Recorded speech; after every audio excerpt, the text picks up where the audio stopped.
Radyo Pilipinas. Radyo Publiko.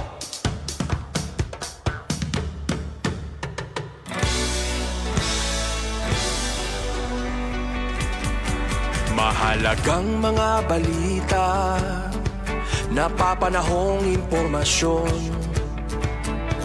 Kami ang inyong gabay pag may bagyo at sakuna. Serbisyo ng gobyerno kapag may nangangailangan. Mga proyekto ng Pangulo, damang-dama ang pagmamahal niya. Tulay ng mga hinaing, ang problema ng bayan ating lulutasin. Tulay sa himpapawid, tulay ng pagbabago. Radyo Pilipinas, Radyo Publiko ng bagong Pilipinas. Radyo Publiko, Radyo Pilipinas, Radyo Publiko ng bagong Pilipino. Mga proyekto ng Pangulo, damang-dama ang pagmamahal niya. Radyo Pilipinas, Radyo Publiko, ang boses ng Pangulo.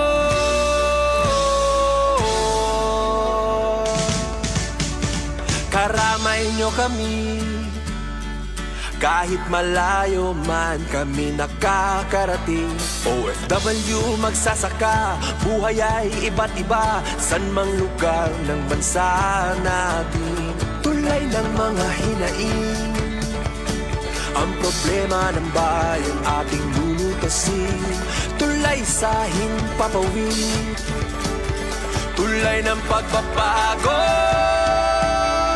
Radyo Pilipinas, Radyo Publiko ng bagong Pilipinas. Radyo Publiko, Radyo Pilipinas, Radyo Publiko ng bagong Pilipino.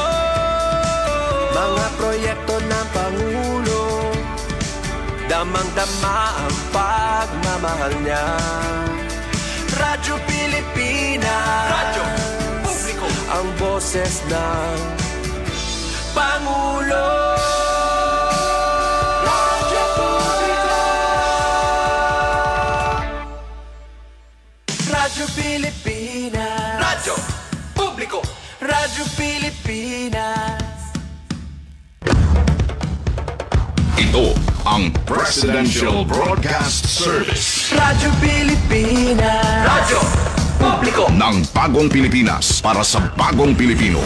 Naghahatid ng mahahalagang balita at impormasyon na uugnay ng pamahalaan sa sambayanan. Tulay sa himpapawid ng serbisyo publiko.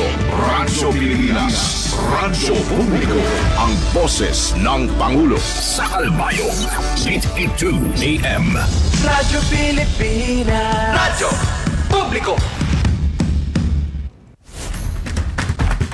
Mga issue, trending topics, programa sa gobyerno, ngan mga panhitabo sa gawas sa naton nasod.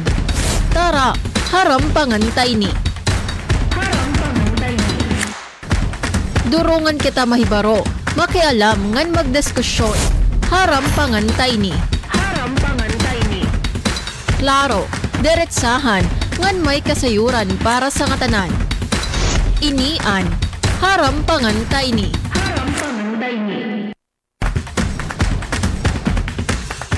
Aton oras, 8 minutos sa naglabay sa alas 3. Maupay nga kulop, kalbayog. Welcome sa harampangantay ni anaton Friday afternoon source. San mga napapanahon nga mga diskusyon, may tungod sa mga magkadurodalain nga issue.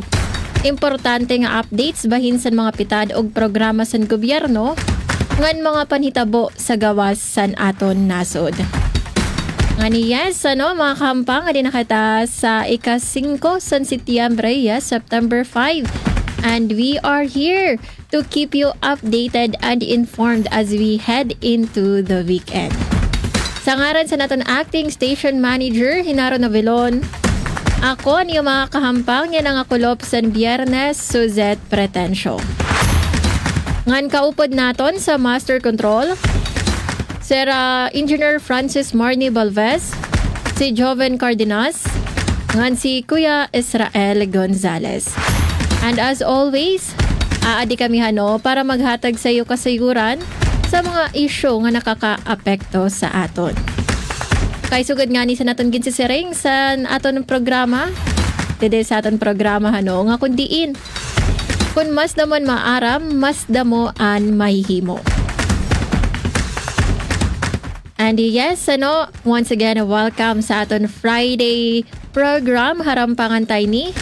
Mapay nga kulop sa iyong tanan, mapay nga biyernes sa nga tanan nga namamati sa aton yan na sa mga radyo, sa iyong mga radyo, o sa aton social media account at Radyo Pilipinas Kalbayog sa aton Facebook. Ngayon na in Friday na, thank God it's Friday. Yes, so antego nga maupay na aniyo pamahong-pahong. Oo, kay makakapahuway na kamo. Ngan linabi na para sa don mga daugan.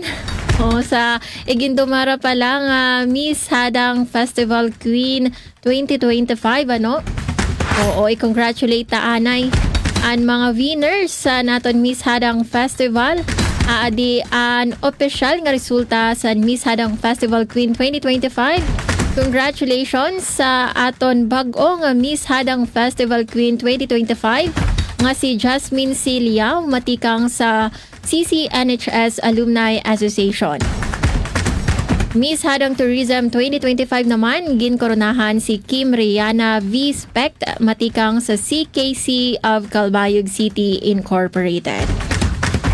Ngan ginngaranan nga Miss Hadang Heritage 2025, si Miss Samantha Lapuz, matikang sa Northwest Samar State University. Samtang first runner-up si Ira May de Guzman, matikang sa Barangay Payahan. Ngan second runner-up si Vanna Padilla, matikang sa Obrero. Yes, congratulations sa aton mga reyna, sa aton mga queens, Ngan syempre sa nga tanan nga kandidata nga talaga man god, nagpakita sa nira talento nga naghatag san kolor ngan kabaysay sa Hadang Festival. Ngan, speaking of Hadang Festival, para mas maging mahinungdanon anini nga selebrasyon, maglilipay kita, lain la kaya na in Friday, makakapahuway kay weekend, pero kay long weekend ini, para sa aton nga mga kalbayog noon, kay pinaagi san gingawas nga Proclamation number 1007, gindeklara nga sa Lunes, yan nga Setyembre 8 aton piyesta dito sa siyudad San Calbayog Hadang Festival. Iniingin deklara nga usa nga special non-working day. So ini para mahatagan an nga tanan, matagan sa higayon an nga tanan nga maglipay ngan magpartisipar sa sini nga Hadang Festival. So ini nga Proclamation number 1007 ginpermahan ini ni Executive Secretary Lucas Bersamin sa Setyembre 3, 2025. Yes, so happy kita nga tanan, Happy long weekend sa aton nga tanan. Samtang, sa aton pagpasidungog sa kabaysay, ngan talento, ngan kultura sa mga kalbayog noon, san sini nga aton pagsalinurog sa Hadang Festival, ayun naman liwat naton kalimtan, nga sa aton mga opisina, kinahanglan naton ipakita ang disiplina linabi na kita nga mga civil servant o mga public servant. So ini nga aton selebrasyon, so ini nga aton selebrasyon ang magserbi nga maging ehemplo kundi pati liwat sa aton kada adlaw nga kinabuhi. So kasumpay sini matikang sa aton gobyerno lokal San Calbayog, gingawas naman ni Mayor Raymond Uy usa nga memorandum order yan nga tuig 2025 nga may ada subject nga prohibition against gambling during office hours. Oo, ini nga memorandum, so asya ini ang nagbabawal san paghuygo durante sa oras san pan-opisina. So nano ang sa sulod san sini nga memorandum, Una nga bawal ang nga tanan nga klase san huygo kada oras san trabaho. So kalakip na sini an online gambling, mobile gaming, iton nga mga uyag sa aton mga cellphone nga may adasan betting elements. Iton ba nga nagpupustahay. Ngan ang paggadto sa mga land-based nga mga gambling establishments. Adaliwat sa sulod sa memorandum an ahayag nga diri importante kung diin ginbubuhat an ini nga huygo. So sa sulod man o sa gawa sa opisina, miskan pa legal o licensed an ini nga establishmento san panhuyguhan basta oras sa trabaho iniin bawal. Ngan katapusan basar sa memorandum order nga gingawas ni Mayor Raymond Uy, pwede nga magkamayada sa administrative sanctions an sino man nga empleyado nga magtatalapas kay mahitungod nga ini pwede ko na ini mahisiri nga prejudicial sa serbisyo publiko. So nakalaygay liwat dida sa memorandum nga ang mga department heads in may adasan responsibilidad nga irabantayan an ira mga buhatan para masiguro an pagka manilampuson nga pagpatuman san sini nga bag-o nga polisiya. So para sa aton mga LGUs nga mga empleyado, ngan para nalasa nga tanan nga mga empleyado sa gobyerno kay bawal man gud talaga ini. So liki niyo ayaw ka mo paghuygo durante san oras san pantrabaho. Aton oras 16 minutos sa naglabay sa alas 3. Sa aton pagbalik, aton pagharampangan usa nga grabe nga balita grabe nga isyu nga ginatubang sa laton nasod. An ini an mga bata nga nabibiktima sa online sexual abuse. So aton pagharampangan ini nga naging manilampuson nga operasyon dito sa Taguig nga kundi nataluwas ang kabataan sa online sexual abuse. Nga naton liwat pagharampangan panano ba naton mapoproteheran ang naton mga kabatanunan kontra sa sini nga tarhog. Alright, adianen mga pipira nga mga pahinomdom. News and current affairs. Top stories of the day. Business, sports, music, and entertainment. Dadalhin sa inyo ng mas pinaganda, mas pinalawak, mas pinalakas. Radyo Pilipinas. Radyo Pilipinas. Radyo Pilipinas, Calbayo, DYOG, 882 AM. Itinuloy na po natin ang zero balance billing. Libre po. Ibig sabihin, ang serbisyo sa basic accommodation sa ating mga DOH na ospital, wala nang babayaran ang pasyente. Ang dami pong challenge, hindi po namin alam kung saan namin kukunin, ganon, nag-iisip kung paano namin mababayaran. Siyempre po, masaya, super saya po dahil na zero billing po kami. Opo, malaking po talaga, malaking tulong po. Mabilis lang din po. Bayad na ang bill ninyo. Uulitin ko, wala nang kailangan bayaran ng pasyente basta sa DOH Hospital dahil bayad na po ang bill ninyo. Naiyak ako kasi sobrang saya. Maraming salamat po, Mr. President Bongbong Marcos Jr. Hindi kami nagkamali ng taong hinalal. This is a public service announcement. Discipline is the key. Umiwas sa aksidente sa daan. Ang pagmamaneho ay may kaakibat na responsibilidad. Hindi basta mapaandar lang ang sasakyan. Kilatisin ang sarili, ang kahandaan sa manibela. Siguruhing inyong konsentrasyon ay hindi magagambala. Importante rin na ating laging isipin, init ng ulo ay huwag pairalin. Bagkus, kaligtasan ng lahat ang siyang dapat unahin. Isang mahalagang paalala mula sa Presidential Broadcast Service at Radyo Pilipinas, Radyo Publiko, 738. This is a public service announcement. From PBS, Presidential Broadcast Service at Radyo Pilipinas, Radyo Publiko, 738. Mga issue, trending topics, programa sa gobyerno, ngan panhitabo sa gawas sa naton nasod. Padayon kita sa pakigistorya, paghibaro ngan pakialam, inian, harampangan ta ini. Aton oras, 19 minutos sa naglabay sa alas 3. Kamuin padayon nga namamati sa harampangan ta ini.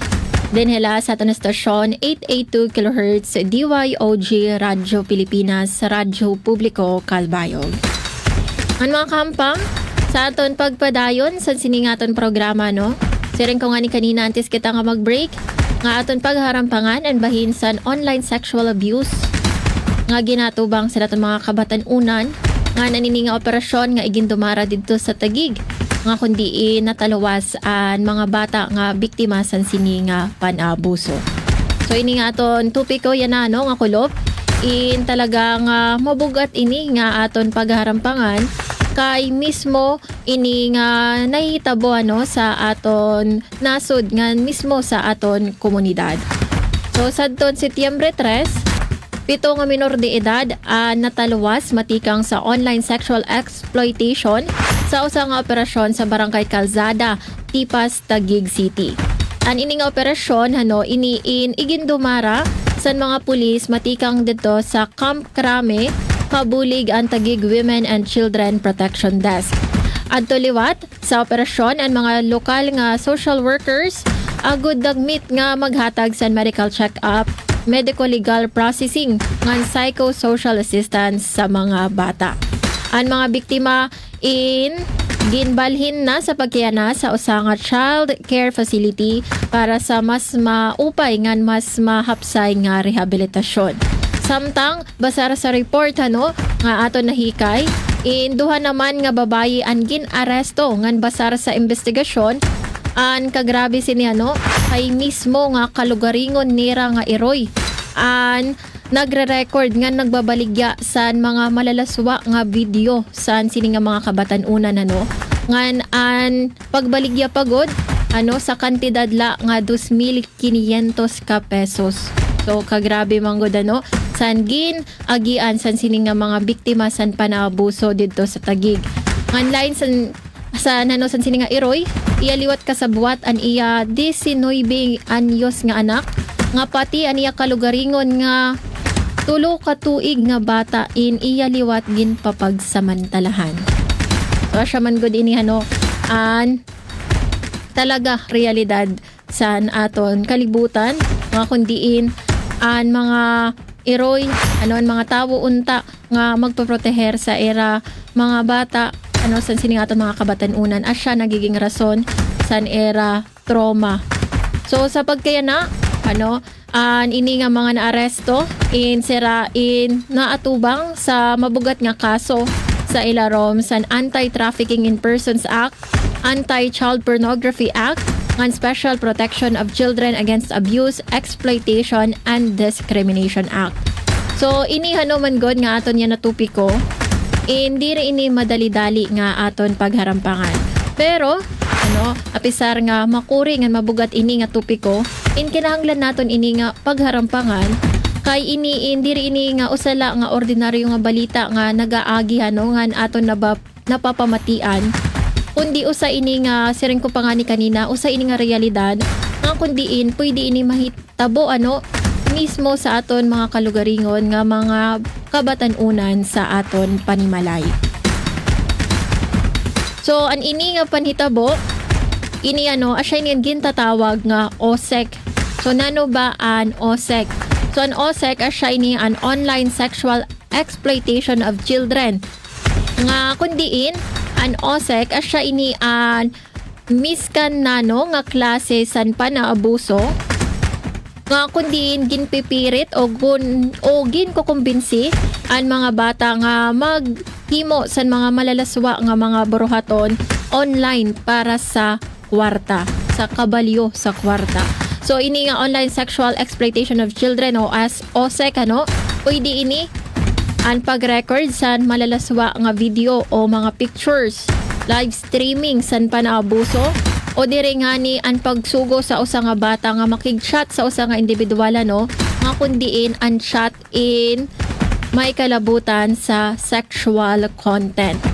So kung aton pagpipinsaron mga kahampang, bagan talaga man good nga an pagdumara pagbuhat sa sini nga krimen sa yan nga moderno nga panahon bagan kadali nala, diba? Diba kay nga tanan konektado na in just sa aton tip sa naton finger, pwede kita makigistorya sa ibang mga tao, diba? Gamit la aton cellphone, an internet, kaya na nga makakonekta kita sa mga strangers online. So kung kita nga ni nga mga lagas na o may mga edad na sa pagkadanay, diba, nabibiktima lagi hapon sa scam, how much more naton mga bata aton mga kabatan-unan nga kundiin kulang pa an era kinaadman sa pag-analyze pag-examine san era mga ginbubuhat online yan san era mga nakakahampang mao talaga man good aton makikita nga delikado naton mga kabatan-unan kun waray sapat kun waray sakto nga paggiya nga diri sirain na babantayan. So siguro kamoy nakakagpakiana na kay nano daw lang nahitabo ini nga grabe man good nga mismo an era kalugaringon nga kapamilya ang nagbubuhat pagod sa sugad sini nga kagrabe nga krimen So sa akon pagpinsar posible nga nahitabo ini una sa rason nga siguro so sobrang lala nga sobrang kapobrihan. Diba? So nakikita nira anini nga madali nga pagkamayada sa kwarta. Mao nga era itong ginihimo out of desperation. Panduha, pwede liwat nga mahitungod sa kakulangan sa kinaadman, mahitungod sa balaod nga epekto sa mga bata sa sugad sini nga mga aksyon. Ngan pantulo, pwede liwat nahitabo ini mahitungod sa demand matikang sa mga foreigners nga andam nga magbayad sa mil ka peso para lasan sini nga mga malalaswa nga mga video nga pictures. Ngan pwede liwat out of pure greediness na gudla So makuri man singon pero asya man gud ito niya na an kamutangan nga na realidad san aton kalibutan, diba? Diri man kita na-star sa usa nga utopia nga tanan nga mga tawo may adasan maupay nga intensyon nga may adasan sa nga pure nga kasing-kasing. So an kakurela sini kay talaga nga nakakasubo pinsaron nga an iba nga mga kag-anak hindi rin nara napipinsaran an kaupayan ngan katungdanan san ira mismo mga kalugaringon nga anak ngan lugod imbis nga pinsaron an kaupayan san ira anak nababaliwan iton san panginahanglan o tukso san kwarta. So an ini nga sugad sini nga abuse ini nga sexual abuse online masirin ka mo online man la iton wari ko dito dako nga epekto. So diri dako an epekto sa nasa aton mga bata kay hindi rila physical nga panabuso kundi hilarom sinian samad nga ginbibilin sa era pinsar emotionally, mentally ngan spiritually nalaliwat kay syempre napapaubos sigud sini an era kalugaringon. So posible nga maging epekto sini sa mga bata nga kundiin inawawadan serasan pagtapod mismo sa era kalugaringon ngan pati naliwat sa iba nga mga tawo. Ngan usually ang mga kabataan nga nakaka-experience sa sugad sini nga mga panabuso sira nagkakamayada san grabe nga trauma nga kundiin nagreresulta sa depression ngan anxiety ngan sirain na kurian nga bumalik sa era normal nga kinabuhi kay mahitungod nga ni san sini nga trauma nga era ginagian mao nga an sugad sini nga mga kaso talaga man good nga mabugat nga hinaut unta nga masolusyonan ini kay grabe an epekto sini sa mga kabataan ngan iniliwat nga panhitabo ginpapakita sini an kaluyahan sa mga bata kun waray sakto nga proteksyon ngan ini nga panhitabo nakakarubat liwat ini sa dignidad san aton mga kabatan-unan ngan an imahe liwat san aton nasud diba? Nga nagiging bagang site kita sa mga pagbuhat sa sugad sini nga mga exploitation panaabuso sa mga kabataan. Ngan pagpahinumdum liwat ini, ano nga damo nga biktima an hasta yan na bangin damo pa di rin na-resolba nga nabubuligan, nahatagan san sakto nga bulig. So an ini nga sugad sini nga panhitabo hindi rila ini problema sa pamilya usay ni para sa akon usay ini nga sakit sa naton sosyedad sa paggaya na sini nga aton moderno nga panahon nga kinahanglan masolusyonan san nga tanan. So asya man gada para sa akon nga tananin magtitikang sa aton kalugaringon nga nano ba naton pwede mabuhat kumo mga ordinaryo lang nga mga tawo, kumo mga ordinaryo nga mga Pilipino, nano aton pwede mahimo para maproteheran ang mga bata sa aton panimalay. So adi naton pwede mahimo una, bantayan naton ang internet use o ang paggamit sa internet sa naton mga bata. So kung kamoy may mga anak, kung mga tita kamo ang iyong mga umangkon, ang iyong mga manghod, iyo bantayan ang paggamit sa nira internet. So pwede ka mo gumamit sa parental controls, diba? May na yan na ito sa aton mga devices. Pwede ka mo mag-download online sa sini nga mga parental controls. Para naman sa YouTube, actually may da sa YouTube Kids, Ang kundi pwede ito lang paggamiton nera. Ngan siguraduhon, ngantiyo ka mo sa mga apps o websites nga era ginabrihan. Kaya unfortunately, dito sa aton nasud Pilipinas, we are free to access any website, diba? Compared sa South Korea nga kundi hindi sira nakaka-access o nakukuren sira pag-access sa sini nga mga sites nga mayada sa mga malalaswa nga mga video nga mga pictures. Ngano sa pa nga pwede naton mahimo para maproteheran naton mga kabatan-unan in anton sangkayon inisira sa aton mga kag-anak sangkayan niyon iyo mga anak kasi diba kay kun pinsar nira nga kamo insangkay siguro mas madali sa era nga mag-share sa nira mga problema ngan may tungod sana mas magigiyahan sira sa era sakto nga dapat pagbuhaton. Usa pa nga pwede mahimo naton aton sira tutduan sa pagiging responsable online. So maghatag sa panahon nga kundiin aton isalaysay i-explikar ta sa era nga diri nga tanan nga tawo sa internet may adasan maupay nga intensyon. So diri nga tanan nga tawo sa internet na tatapuran, diba? Nga diri basta-basta nga maghatag, mag-send sa nira picture o miskan nga mga impormasyon. So ito kinahanglan sa nga masinsinan nga pagharampang sa aton mga kabatan-unan. Nga sa pa nga pwede naton mahimo aton kilalanon liwatan nira mga nakakahampang online o offline. So para sa aton mga bata diba nga naguyag sa Roblox, diba ML o nakakahampang kasi ito nira mga kauyag, diba? So try to also get to know kung sino ba ini nga era mga kahampang online, diba? Ngan try nga ito makisama la, diba? Baga niyo pakihampang diri nga suspetsyahan dayon sara kundi bagan sang kaila, diba? Nga pakihampang, uy, sino ba yung kahampang na sino ba yung kahampang kung sino man ito yuman apo, umangkon o anak o manghod. Ngan lastly, maging ikmat kita sa panhitabo sa aton komunidad. So kung may ada ka mo nakikitaan nga mga nasususpetsyahan nga mga aktibidad sa iyo komunidad, labi na kung may ada ini kalabutan sa mga bata pwede nga dagmit na lang nga ito i-report sa aton mga otoridad o sa barangay. So mga kampang aninigod nga aton fight kontra sa sexual abuse o sexual exploitation, hindi rila ini kontra di rila ini fight sa mga pulis ngan sa naton mga social workers, kundi ini in responsibilidad naton nga tanan. Kasi ring pa nga ni Sera, it takes a village to raise children ngan kitain magbantay ngan maging protector kita sa aton mga kabatan-unan. Kaya aton hinumduman nga an kada bata nga aton matatalwasan sini nga mga panabuso inisirain nga tanan paglaom san aton nasod.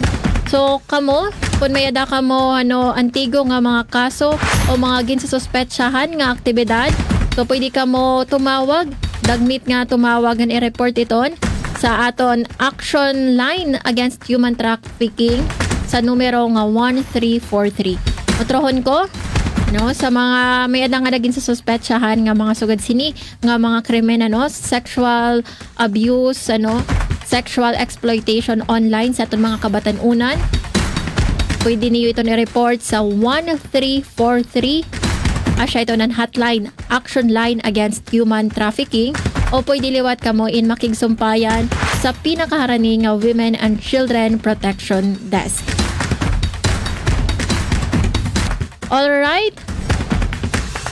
So hinaot-unta again, kita nga tanan, magborobligay kita nga para maundang an ini nga tarhog sa online sexual abuse sa aton mga kabatan-unan. Sa pagkaya aton naman hatagan dalan an aton mga lokal nga balita. Sa aton siyahan nga lokal nga balita, Local Health Board sa Calbayog nag-meeting sa pagpakusog sa serbisyo panlawas sa syudad. Detalye pamatian naton matikang sa akon report. Radyo Pilipinas report. Nag-meeting ang Local Health Board sa Calbayog sa City Mayor's Office Conference Room sa ilarom sa pagpamuno ni Mayor Raymond Uy. Katuyuanan sa meeting nga pakusgon ang koordinasyon sa serbisyo medikal, repasuhon ang sa pagkayana mga inisyatiba ngan isubay ang mga masunod nga programa sa pangatanan nga agenda sa pag-uswag sa syudad. Pinaagi sini mas magreregon ang sumpayan sa lokal nga gobyerno sa mga magkadordilain nga sektor agud masiguro nga magbibinipisyo ang publiko sa tanan nga serbisyo panlawas sa gobyerno. Nagsiserbi nga higayon ang meeting para sa mas nagkakaurusa nga pitad ug agud makita ang mga prioridad sa LGU para sa mas epesyente ngan sustainable nga serbisyo sa mga residente sa Calbayog. Para sa Bagong Pilipinas, Suzette Pretencio, Radyo Pilipinas, Radyo Publiko, Calbayog. Samtang mga PDLs sa probinsya sa Northern Samar kumarawat tsinelas tikang sa gobyerno probensyal.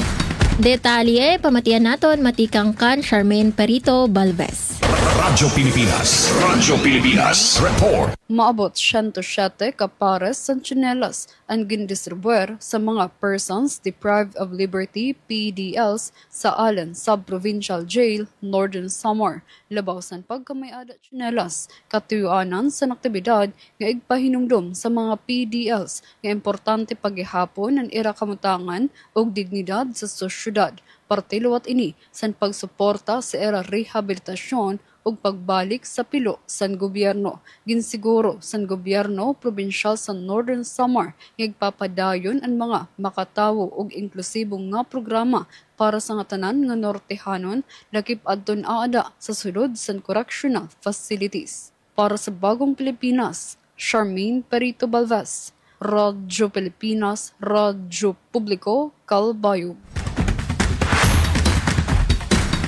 Aton oras 22 minutos na lang nagpapabilin antes mag alas 4. Sa aton pagbalik aton naman pagharampangan an aton balita tikang sa gawas. Sa pagkayana dianin mga pipira nga mga pahibaro. News and current affairs. Top stories of the day. Business, sports, music, and entertainment. Dadalhin sa inyo ng mas pinaganda, mas pinalawak, mas pinalakas. Radyo Pilipinas. Radyo Pilipinas Calbayog. DYOG 882 AM. Garantisadong solusyon at aksyon ang handog sa iyo ng Bagong Pilipinas Presidential Action Center. Sundin lang ang mga sumusunod para makakuha ng appointment. Para sa wala pang eGov PH app account, panoorin ang video para malaman kung paano gumawa ng account. Kung meron ng account sa eGov PH app, mag-login dito. Saka hanapin ang online registration tab para sa Bagong Pilipinas Presidential Action Center. Pindutin ito para makita ang available na government services. Piliin ang serbisyo na iyong kailangan mula sa listahan. I-upload ang requirements ng serbisyong kailangan mo. Pumili ng petsa at oras kung kailan nais pumunta sa Bagong Pilipinas Presidential Action Center. Isubmit ka ang iyong application at bigyan ng pagkakataon na ma-review ang iyong isinumiting requirements. Hintayin ang QR code para sa kumpirmasyon ng iyong schedule. Makakatanggap ka ng text message para malaman kung naaprubahan ito.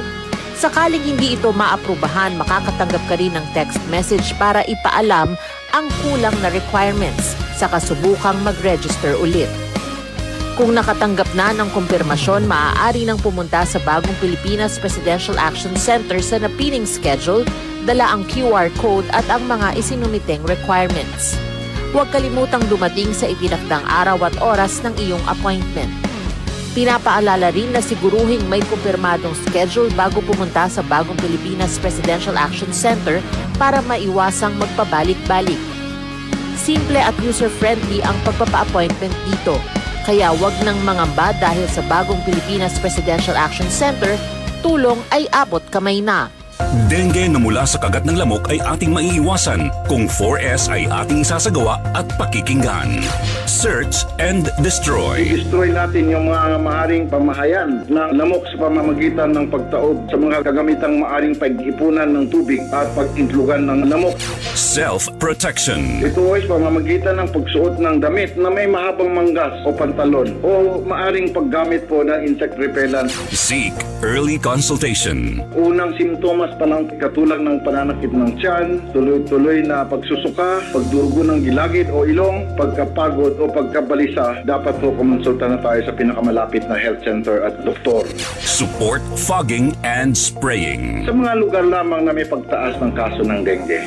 Tayo ang simula. Ugaliing maging malinis sa katawan at malinis sa kapaligiran. Siguradong hindi lamang dengue fever ang maiiwasan. Isang paalala mula sa Radyo Pilipinas. Mga isyu ngan balita tikang sa gawas sa naton nasod. Nano ang epekto sini sa aton. Aton ini susumahon ngan paghihisgutan. Inian. Harampangan ta ini balita tikang sa gawas. Aton oras 41 minuto sa naglabay sa alas 3. Adi naman na naton mapaso nga balita tikang sa gawas nga may kalabutan sa seguridad ngan politika. Ini may tungod sa butnga sa alitan sa butnga sa Estados Unidos ngan Venezuela.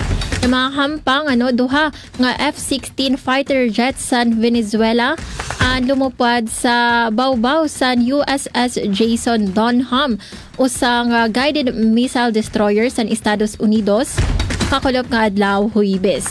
Basar sa mga opisyal sa US Defense Department, klaro kuno ini nga usang show of force o pagpapakita sa kusog sa Venezuela.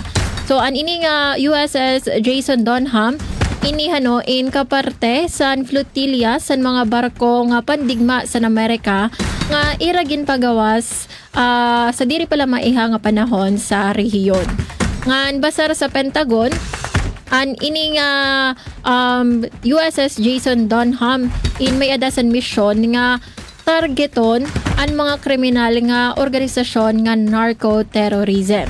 So matapos nga gingawasan ini nga balita sa CBS News, ginkumpirma naman ini sa Defense Department sa usa nga pahayag sa X o anay nga Twitter nga duha man gud kuno nga Venezuelan aircraft nga humarani sa barko sa Estados Unidos dito sa international waters. So pahayag nera inihano in highly provocative move kuno nga nakadesenyo para mag-ulang sa era narco-terror operations. Nga nag-warning liwat ang Amerika nga diri na utro nga mag-ulang ang Venezuela sa era mga igindudumara nga operasyon. Ngayon mga kahampang inihano in nakaangkla ini sa grabe nga tensyon sa butngasan administrasyon ni US President Donald Trump nga Venezuelan President Nicolas Maduro. Nga kundiin ini si Nicolas Maduro ang presidente sa Venezuela, siya in ginaakusahan nga nakikigsabuatan kuno sa mga drug cartel agud makagpuslit sa mga illegal nga droga pakadto sa Estados Unidos.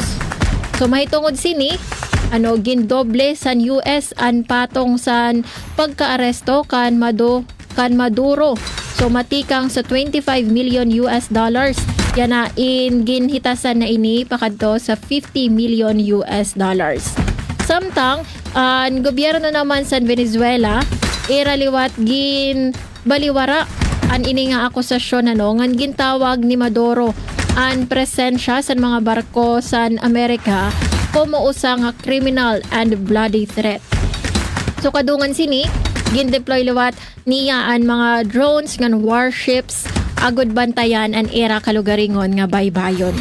So sa pinaka-orhe nga panhitabo, ginpahayag sa US military nga ginsalakay nira an usa nga bangka nga matikang sa nasod Venezuela nga ginsisiring ginkukuno-kuno nga may adakuno karga nga mga droga.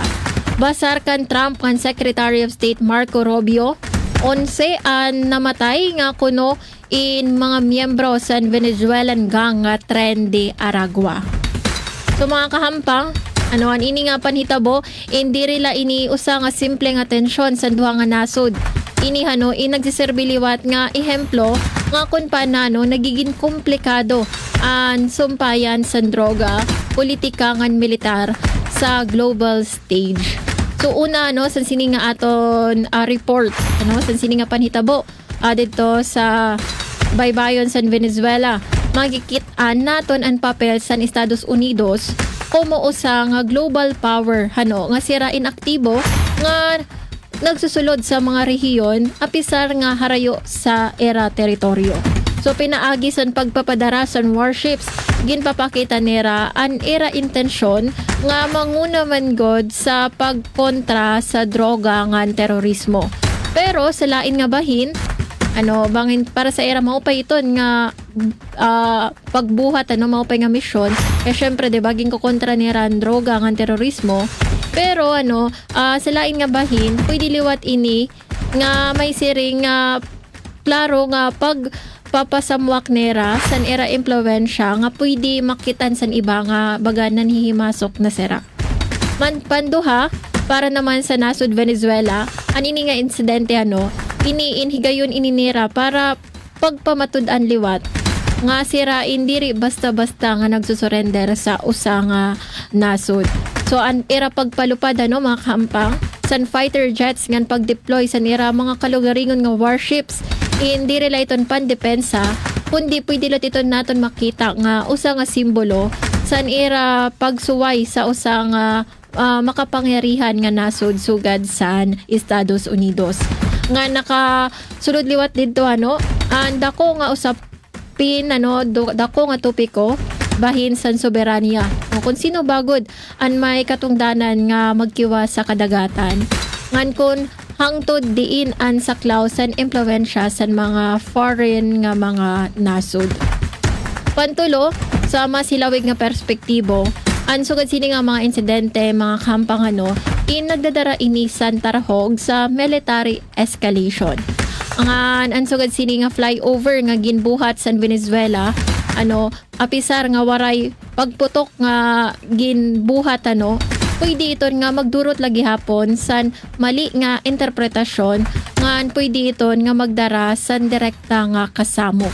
Nga naton man gud dito nakikitaan sa aton history basara sa aton kasaysayan sa mga naglabay nga panahon nga anini nga mga gugti ay nga mga kiwa pwede iton nga magresulta san mas dako nga samok o gyera nga kundiin ito nahitabo mahitungod sa kakulangan sa diplomasya sa nga san mga magkadrodilain nga nasod. Panupat nga aton makukuha san sini nga panitabo dito sa Venezuela nga ni Estados Unidos nga importante naton nga hinumduman nga ang issue sa droga hindi related usa nga lokal o pambansa nga issue nga ini in problema ini san bugos nga kalibutan. Ang mga kartel nga nadadabi dito sa Latin America, iton sirain may connection liwat sa iba pa nga dagko nga international criminal networks. Mao nga kun ano man ang pitad nga ginbubuhat sa Estados Unidos kontra san sini nga drug cartels, Iton in may epekto liwat sa iba pa nga nasod nga posible nga maging transit or target san sini nga mga sindikato. Nga sa katapusan, ginpapakita san sini nga sitwasyon nga ini in may adasan pagbabago sa geopolitics. So samtang busy ang Estados Unidos sa nira operasyon, gintatry naman liwat sa Venezuela nga magpakita san suporta matikang sa era mga kaalyado. Kalakip na ang mga iba nga mga nasod nga ato nakikita nga baga na kontra sa Amerika. Mao ini iton hindi nila ito nagiging usapin kontra US versus Venezuela. Kundi posible nga maging kaparte iton san mas hilawig nga kasamok nga pwede mahitabo sa bugos nga kalibutan. So mga kahampang, ang mga sugad sini nga mga panitabo ato nakikita man god nga ang pag-ato kontra sa droga hindi nila ito sapin sa balaod o sa kriminalidad kundi iniinahikitan naton nga sa sitwasyon dito sa Estados Unidos ngan sa Amerika nagiging higayon lot ito nira nga magpakitay sira san era kusog ngan samtang nagpapadayon ang tensyon nakasalalay liwat nga daan pakiana kung hangto diin ba an ini nga era pagpapakita sa nira kusog nga nano ang magiging resulta sini para sa bugos nga kalibutan. Aton oras 51 minutos sa naglabay sa alas 3. Mabalik kita sa aton programa pagkatapos la san pipera nga mga pahinomdom. News and current affairs, top stories of the day, business, sports, music, and entertainment. Dadalhin sa inyo ng mas pinaganda, mas pinalawak, mas pinalakas. Radyo Pilipinas. Radyo Pilipinas Calbayog, DYOG 882 AM. Itinuloy na po natin ang Zero Balance Billing. Libre po. Ibig sabihin, ang serbisyo sa basic accommodation sa ating mga DOH na ospital, wala nang babayaran ang pasyente. Ang dami pong challenge, hindi po namin alam kung saan namin kukunin, ganon, nag-iisip kung paano namin mababayaran. Siyempre po, masayang-masaya, super saya po dahil na zero billing po kami. Opo, malaking po talaga, malaking tulong po. Mabilis lang din po. Bayad na ang bill ninyo. Uulitin ko, wala nang kailangan bayaran ng pasyente basta sa DOH Hospital dahil bayad na po ang bill ninyo. Naiyak ako kasi sobrang saya. Maraming salamat po, Mr. President Bongbong Marcos Jr. Hindi kami nagkamali ng taong ihinalal. Bagong Pilipinas para sa bawat Pilipino. Bagong Pilipinas is a master plan for genuine development that benefits of all our people. It is a call for transformation. The transformation of our idea of being a Filipino and the transformation of our economy, of governance, of society. Hindi puro salita, pamahalaan ay magsisilbing halimbawa. Sa Bagong Pilipinas, ang pagbabago ay nagsisimula sa pamahalaan. Pagsiservisyo sa publiko, tapat, mapagkakatiwalaan at dekalidad. Huwag nating pahirapan ang taong bayan. Bagkus suklian ang kanilang tiwala ng magalang na panunungkulan. Sa nagkakaisang gobyerno at mamamayan, malinaw ang payapa at maunlad na bukas. Sa Bagong Pilipinas, may pag-asa ang lahat. Ang pag-asa ng bayan ay nasa ating lahat. Isang mensahe mula sa Presidential Broadcast Service at Radyo Pilipinas. Aton oras, 53 minutos sa naglabay sa alas 3. Kamoin padayon nga namamati sa aton programa Harampangan Tayni, dinhela sa aton estasyon 882 kHz DYOG Radyo Pilipinas, Radyo Publiko Calbayog. Ngan sa pagkayana, adin aton mga pagpahinumdum bahin sa schedule of activities sa aton pagsalinurog sa Hadang Festival o sa aton City Fiesta. So niyan nga gabi, September 5 in magkakamayada sa konsyerto o concert at the park featuring lemongrass and local bands. Magtitikang ini sa alas 7 san gabi at Kako Theater ni Haga Park. Ngan kadungan sini pagdodumaraon liwat an Hermana Night alas 6 san gabi dito naman sa Calbayog Convention Center.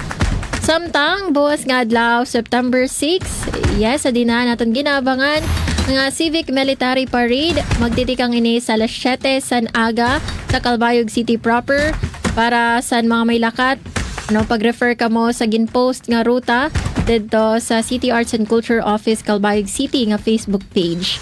Ngan pagkakulop, pagsasaraduhan paliwatan iba nga mga primera kalye dito sa city proper para naman sa hadang ritual street dancing competition nga magtitikang sa alas 2 san kulob sa Calbayog City proper.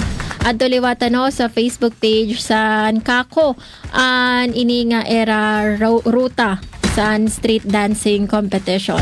Ngayon Grand Showdown, pagbubuhato naman iton sa alas 6 san gabi sa Calbayog City Sports Center.